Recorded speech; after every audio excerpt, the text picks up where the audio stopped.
ఇక కామారెడ్డి జిల్లా కేంద్రంలో కాంగ్రెస్ పార్టీ కార్యాలయంలో మాజీ మంత్రి షబ్బీర్ అలీ విలేకరుల సమావేశం నిర్వహించారు. ఈ సమావేశంలో మదన్ మోహన్, కారంగుల అశోక్ రెడ్డి, చాట రాజేశ్వరరావు పాల్గొన్నారు.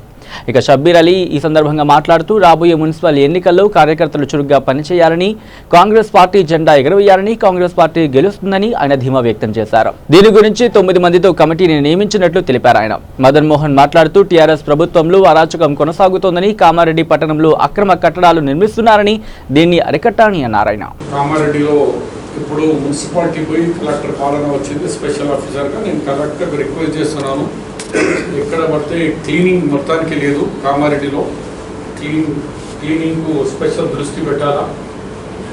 ఇప్పుడు వర్షం వచ్చింది కాబట్టి క్లీనింగ్ చేయకుంటే మరి ఎన్నో రోగాలు వచ్చే ప్రమాదం ఉంది.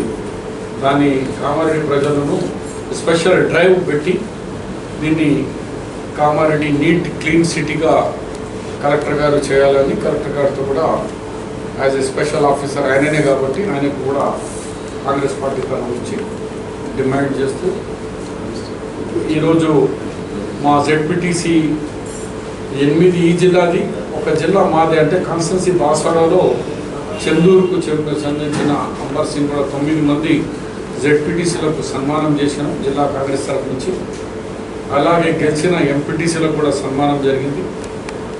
ఓడిపోయిన మా జెడ్పీటీసీ ఎంపీటీసీలకు కూడా ధైర్యం చెప్పినాం, అధైర్యపడద్దు, ధైర్యంతో ఉండండి. రాబోయేది కాంగ్రెస్ ప్రభుత్వమే, ఎవరు భయపడద్దు.